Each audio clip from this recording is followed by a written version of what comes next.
شکستانہ کو پشتی محق خواجہ عثمان ہارون مدد کن مدد کن مدد کن یا معین الدین چشتی۔ منبر پر رونق افروز صدر محفل حضرت علامہ پیر سید عزیز اشرف صاحب اشرفی الجیلانی و جملہ عرش مقام سادات کرام علماء ذوی الاحترام، حاضرین محفل، پردہ نشین ماؤں اور بہنوں، السلام علیکم ورحمۃ اللہ وبرکاتہ۔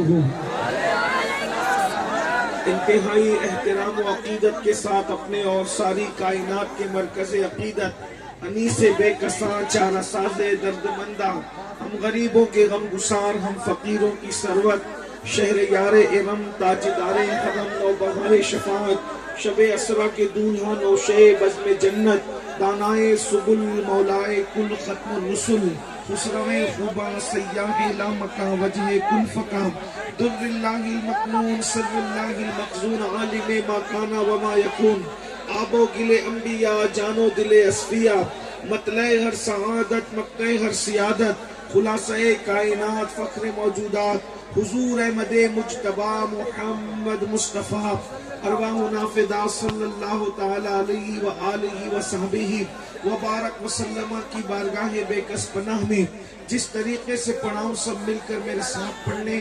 الصلاۃ والسلام علیک یا رسول اللہ، الصلاۃ والسلام علیک یا نبی اللہ، الصلاۃ والسلام علیک یا حبیب اللہ، الصلاۃ والسلام علیکم وعلی آلک واصحابک یا نور اللہ، وعلی آلک صلی اللہ تعالی علیہ وسلم۔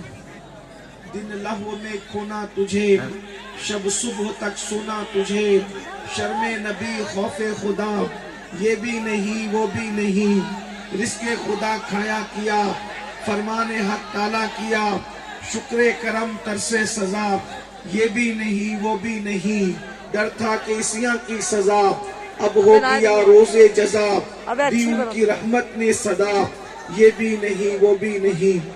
آج کی یہ محفل عرس سراپا قدس اور دستار بندی کے حوالے سے انعقاد پذیر ہے۔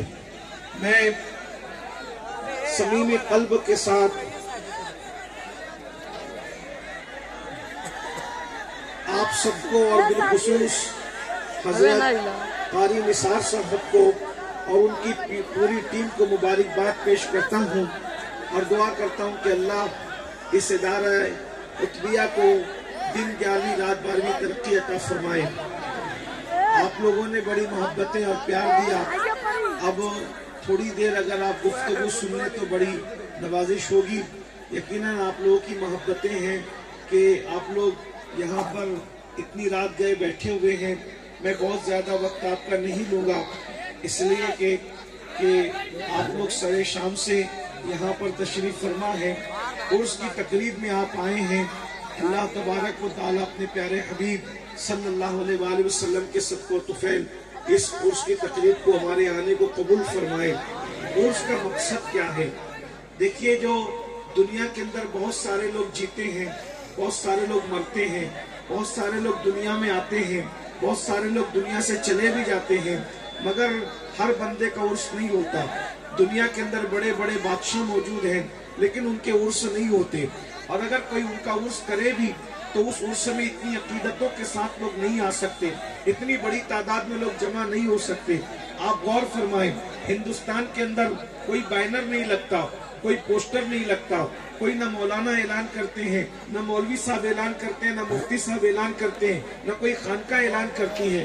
صرف رجب المرجب کا چاند افق پہ نظر آتا ہے، لاکھوں کی تعداد میں غریب نواز کے دیوانے اجمیر شریف کے اندر بغیر کسی تشریف کے پہنچ جایا کرتے ہیں۔ اسی طریقے سے سرکار سالار مسعود غازی رحمۃ اللہ علیہ کے آستانے پہ دیکھیں، محبوب الہی کے آستانے پہ دیکھیں، قطب الدین بختیار کاکی کے آستانے پہ دیکھیں، سرکار مختوم اشرف جہانگیر سمنانی کے آستانے پہ دیکھیں، غرض کہ آپ جس ولی کے آستانے پر جائیں، ہزاروں نہیں بلکہ لاکھوں کی تعداد میں جو ہے وہ لوگ جمع ہوتے ہیں۔ آخر یہ عرس کیوں ہوتا ہے؟ عرس کن لوگوں کا ہوتا ہے اور عرس کا مقصد کیا ہے؟ اگر آپ اس کو محسوس کرنے کی کوشش کریں تو محسوس کر سکتے ہیں۔ دنیا کے اندر لوگ آتے بھی ہیں اور آ کر دنیا سے چلے بھی جاتے ہیں۔ جو دنیا کے لیے جیتے ہیں ان لوگوں کا عرس نہیں ہوتا. میں جہاں تلیور بنا تو آپ سے روٹی اور کپڑے آئی تلیور بنا جیتے ہیں ان کا عرس نہیں ہوتا. آئی تلیور بنا دے ان لوگوں کا نہیں ہوتا جو دنیا بار کے تلیور بن بنا کر دنیا کی محبت میں جیتے ہیں, بلکہ ان کا عرس ہوتا ہے جو دنیا میں آ کر آخرت کی تیاری کرتے ہیں, جو دنیا میں آ کر اللہ کو راضی کرنے کی کوشش کرتے ہیں. میرے بھائیوں, اللہ رب العزت نے ہمیں اور آپ کو دنیا میں بھیجا, ہم بھی دنیا کے اندر اپنی زندگی کو گزار رہے ہیں. یہ دنیا مال جمع کرنے کی جگہ نہیں ہے, یہ دنیا گناہ کرنے کی جگہ نہیں ہے, یہ دنیا عیاشی کی جگہ نہیں ہے, یہ دنیا آوارگی کی جگہ نہیں ہے, یہ دنیا پاپ کرنے کی جگہ نہیں ہے. ہم زمین کے اوپر پاپ کرنے کے لیے نہیں آئے ہیں, بلکہ ہم زمین کے اوپر سجدہ کرنے کے لیے آئے ہیں. ہم زمین کے اوپر گانے سننے کے لیے نہیں آئے ہیں, بلکہ زمین کے اوپر تلاوت قرآن سننے کے لیے آئے ہیں, نعت مصطفیٰ سننے کے لیے آئے ہیں. ہمارا سینہ فخر سے چوڑا ہوتا ہے جب ہماری قوم کے جوان نعت رسول میں مگن ہو کر جلسوں کے اندر جھومتے ہیں. جس طریقے سے آپ جلسوں میں نعت رسول سے دلچسپی دکھاتے ہو, کاش کہ اپنے کمرے میں جب تم تنہا رہو تو اس وقت بھی نعت سے ایسی ہی محبت ہو جیسے تم جلسے میں نعت رسول سے محبت کرتے ہو. خدا کی عزت کی قسم یہ بات کہہ دوں میرے جوانوں, عشق رسول کے نام پہ منافق نہ بنو. جلسے میں تو نعت میں پیسے لٹاتے ہو, جلسے میں تو نعت میں جھومتے ہو, جلسے میں تو نبی کے نام پہ جان دینے کی بات کرتے ہو, لیکن جب ہم کمرے میں اپنے کمرے میں اکیلے ہوتے ہیں تو پھر ہمیں نعت یاد نہیں آتی, ہمیں رسول یاد نہیں آتے, ہمیں محبت رسول یاد نہیں آتی, بلکہ ہم گانوں میں ڈوب جاتے ہیں, غزلوں میں ڈوب جاتے ہیں, عیاشی میں ڈوب جاتے ہیں. ایک جملہ اپنے علماء کی تائید سے کہہ دوں, خدا کی عزت کی قسم جتنا پیار ہم جلسوں میں نبی کی نعت سے کرتے نظر آتے ہیں, اگر تنہائی میں کمرے میں بھی یہی کیفیت ہو تو جلسوں میں علماء کے چہرے کی زیارت کرتے ہیں. اگر نعت کا ذوق ہی رہا تو نیند میں مصطفیٰ جان رحمت کا دیدار کرتے ہوئے نظر آئیں گے. لیکن ہماری کیفیت جلسوں میں الگ ہے, ہماری کیفیت گھروں میں الگ ہے, ہماری کیفیت لوگوں کے درمیان الگ ہے, ہماری کیفیت اپنے کمروں میں الگ ہے. میرے بھائیوں, اپنی تنہائیوں کو بہتر کرو, اپنی تنہائیوں کو اسلامی کرو, اپنی تنہائیوں کو اچھی بنانے کی کوشش کرو. قرآن میں میرا اللہ ارشاد فرماتا ہے, وَلْتَنْظُرْ نَفْسٌ مَا قَدَّمَتْ لِغَدٍ.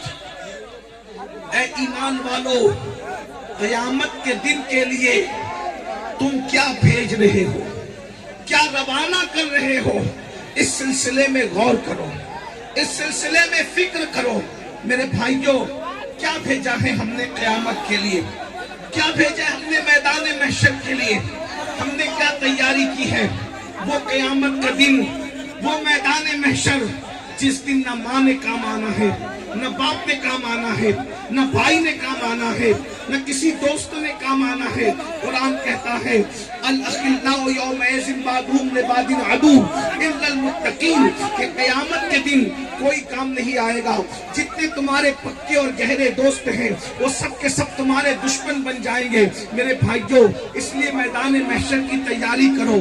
بس میں آپ کے سامنے یہ بات رکھوں, آج ہمارا تو غسل بھی درست نہیں, ہمارا تو وضو بھی درست نہیں, ہماری تو نمازیں بھی ہمیں پڑھنا نہیں آتی, بلکہ کلمہ شریف کا ہم ترجمہ بھی نہیں جانتے. لیکن اس کے باوجود بھی ہماری کیفیت یہ ہے کہ ہم جنت کے ٹھیکیدار بنے ہوئے ہیں, ہم آنکھ بند کر کے بیٹھے